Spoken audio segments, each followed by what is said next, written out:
Hey, good evening, guys. How y'all doing? Hope you're having a great weekend. This is Randy. About a month ago, I received the Autel Smart Controller. I was one of the fortunate few to get it early. I had pre-ordered it on April 16th. I got it from Advexture. I was part of the first shipment.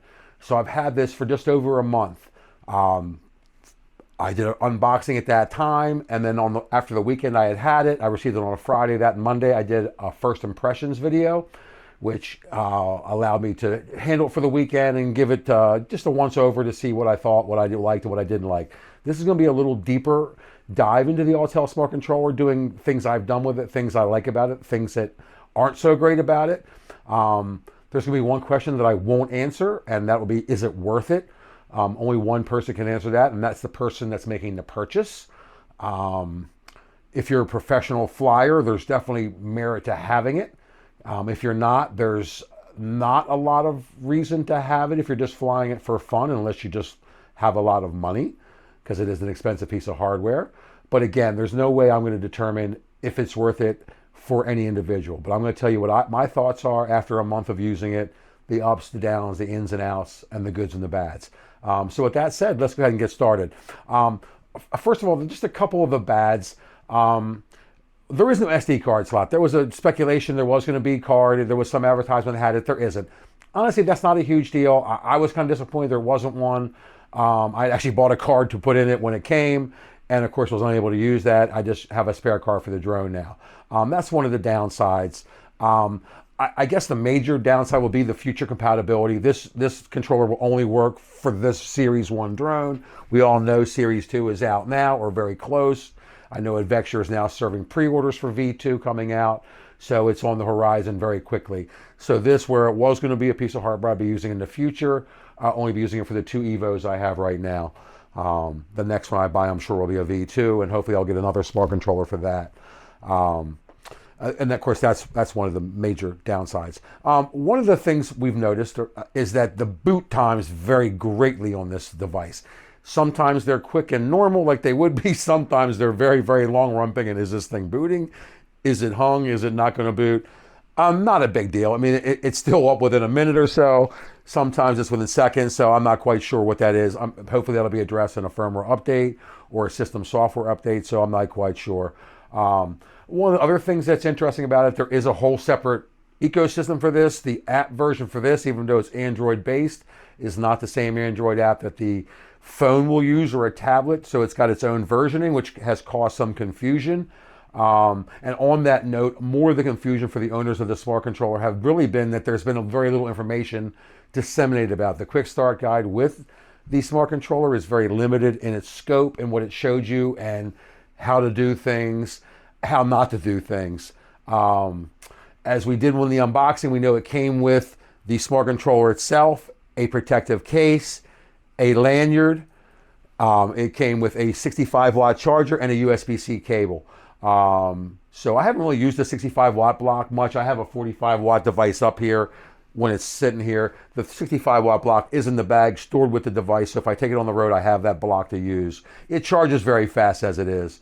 I've never worn it down to 0%, but even with the 45-watt, I've had it charged within an hour from 3/4 down, so it's pretty reasonable. I'm sure with the 65-watt block, it would be that much faster. So that's been, like I said, the major down has been very little information. Now, Autel has released 2 official videos on the smart controller now, a little after the fact that we had it for a few weeks and tried to figure out things for ourselves.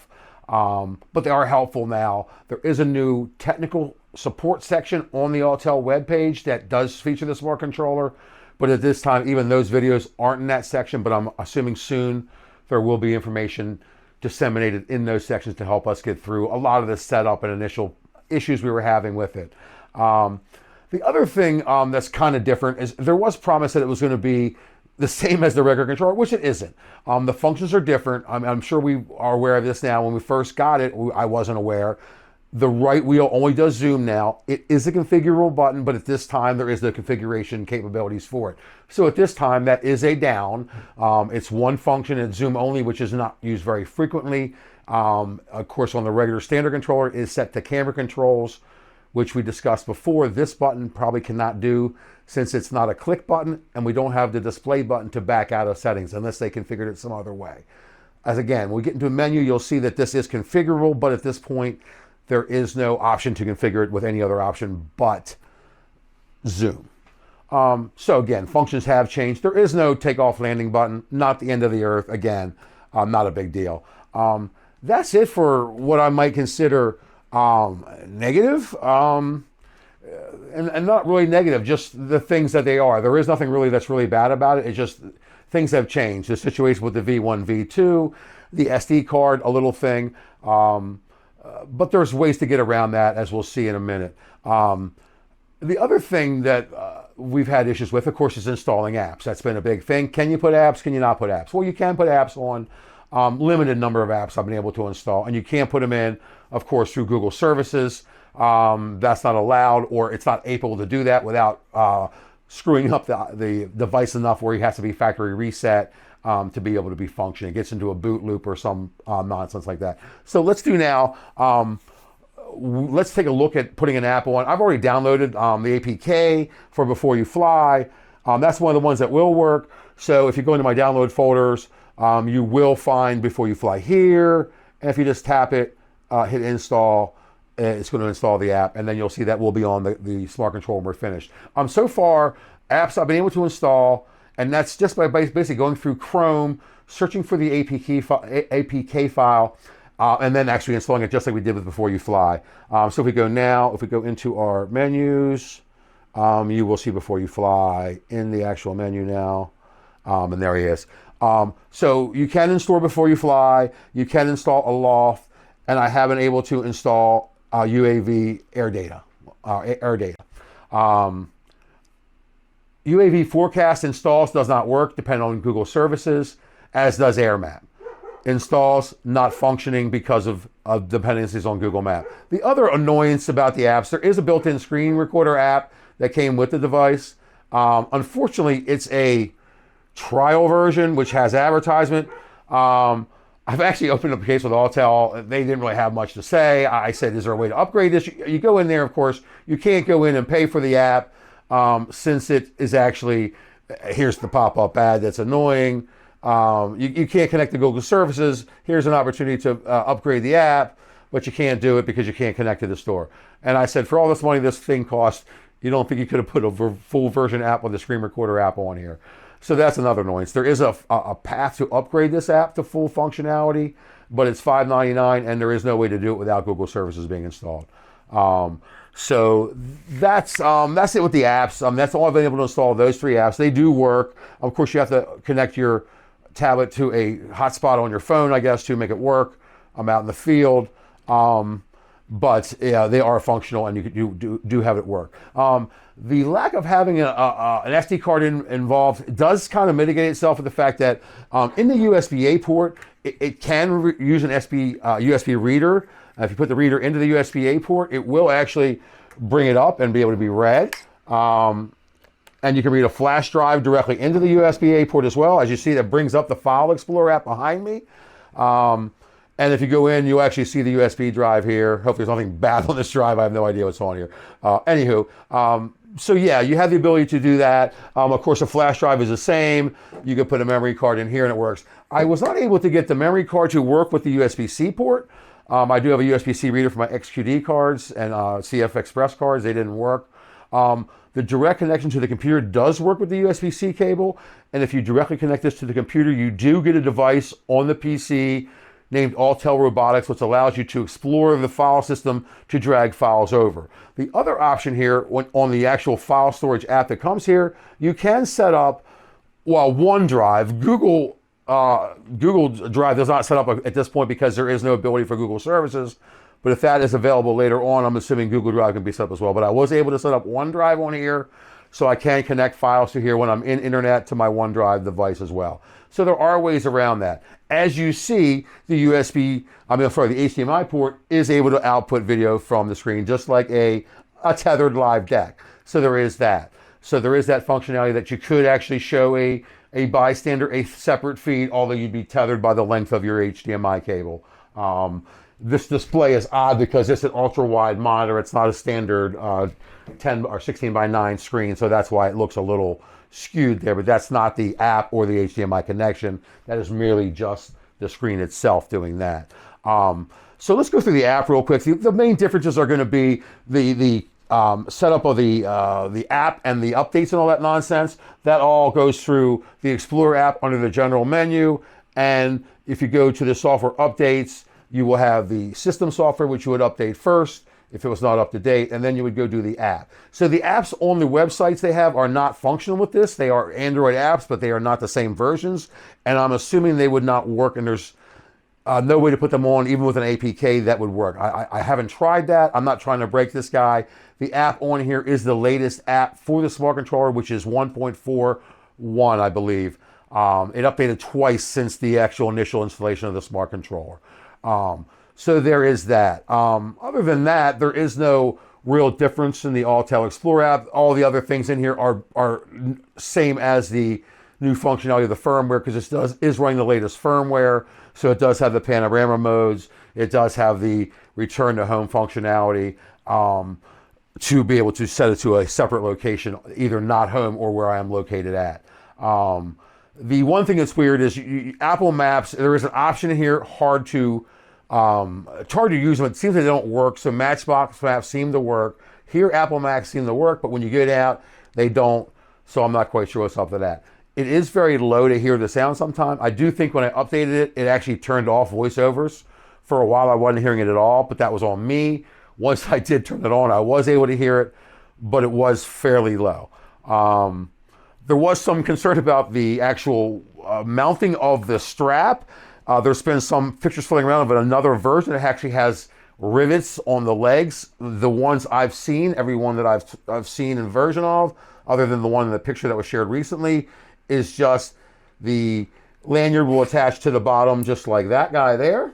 And then the actual clips will go to the individual leg points. There is no rivet here. The other models show a piece here that has a rivet that this would go into, but on this version, or I don't know if the other version even exists, was it a prototype? Who knows? They clip right onto the actual leg. It does scratch up the leg. That was somebody's concern.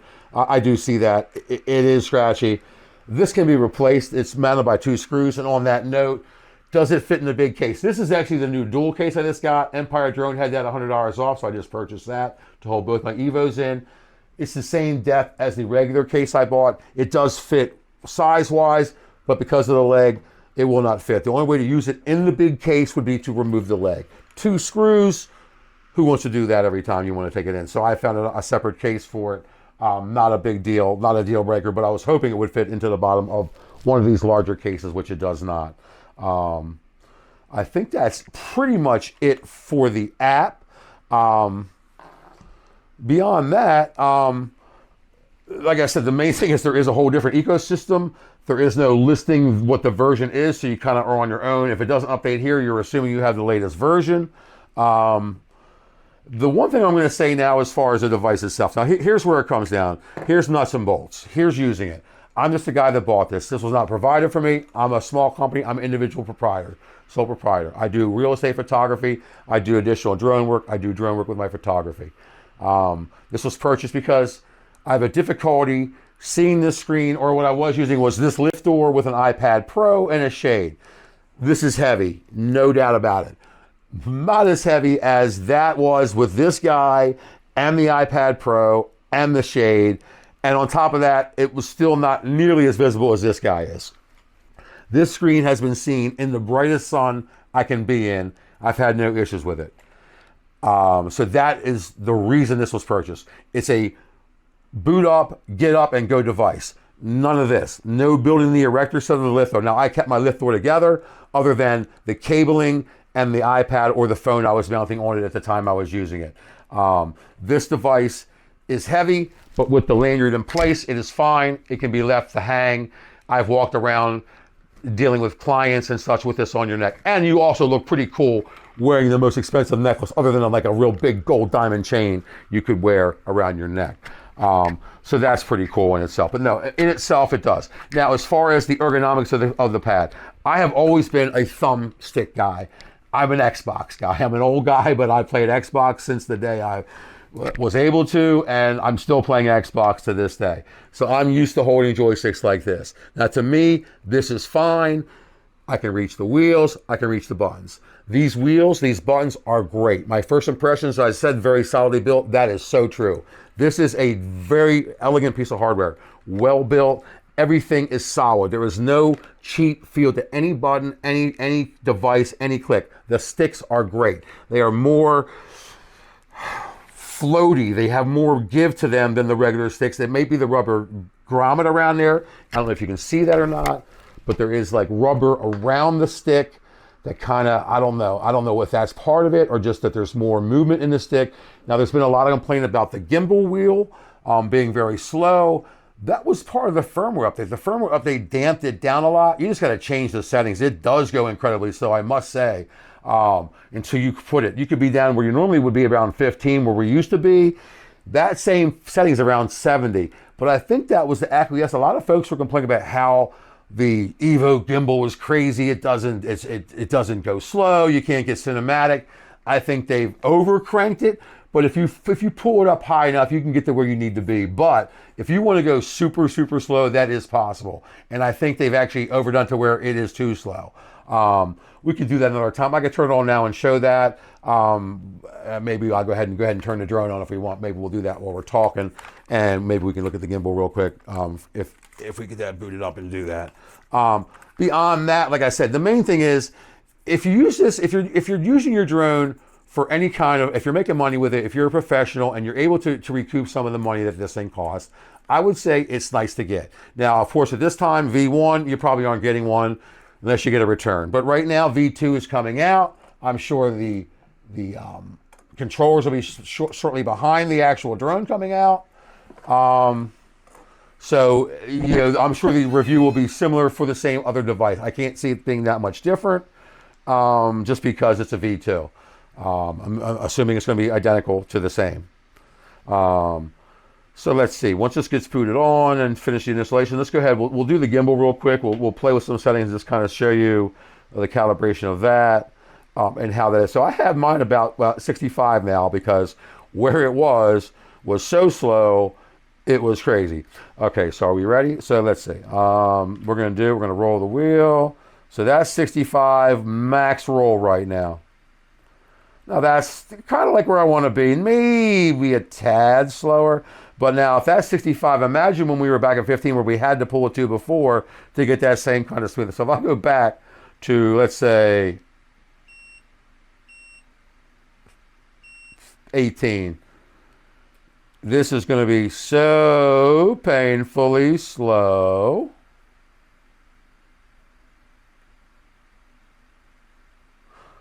So you see, it is super, super, super damped. Again, is that a good thing or bad thing? I don't think it's a bad thing. I think if you want it super damped, you have that ability. Obviously, that's a little too damped, so you need to move it up. So somewhere, I'm believing somewhere in this range is where I'm going to be, in the 60s perhaps. I think that's going to give me the kind of movement I want from the gimbal. But yeah, I don't think that's necessarily the smart controller as much as the last firmware update combined with maybe the feel of these wheels. These wheels are different. And as I said, on this one, the smart controller, all the wheel does is zoom. If you do go into the menu, now that we are on the device, if you go to the remote control and you go to the customizable buttons, you can customize the C1, C2, which are up here on the front. And you can also customize the right wheel, but of course not at this time. Here, of course, with the new firmware, the ability to change it into speed mode was added. Other than that, yeah, everything is the same. This screen, of course, is just the logos and such, nothing there to see. Other than that, I don't know if there's anything else to say about this. It is great to fly with. I've had no problems with connection. I haven't range tested, nor will I. There's no need for that. I don't fly out of line of sight. I've never had a disconnect. There is one area that with my Phantom 4 Pros, I used to have at least a screen where it would scramble when I'd have a transmission error, never a drone disconnect. I did fly this drone the other day close to that area and did not have the same issue, but I cannot say absolutely because I was not in the same exact area. But I threw my Phantom floor a few times in this area, Forest Hill in Maryland, in different spots, in different houses, and each time I flew in that area in the last couple of years, I've had screen issues where I couldn't see my screen where it was scrambling. So I'm not sure if there's some kind of something out there that scrambles it, but I've always had issue, and I was near there although a few miles, so it may not be the same. And had no issues with that with this guy. But as far as range testing, I can't imagine it being much further because the drone is probably the limitation on that. The drone is no different, so I can't see it going further than the drone is limited no matter what this guy does. Nice big antennas, but still, he's still limited by his firmware and by his abilities. Anyway, that said, guys, I hope you all have a great rest of your weekend. Enjoy. I hope you had some value. Hit me up a like if you like. Anything you might want to see or hear or videos of, let me know. I'm going to continue posting some videos of things I shoot, but I might try to do some more tutorials if possible. If any of you guys have any questions about this thing or anything else in photography, I shoot real estate. If you want to know something about that, I can let you know. Just let me know, and we'll see if we can have a conversation going to make this something we can all be a community and learn from each other and have a little bit of fun along the way. Anyway, guys, peace out. Joy, signing out.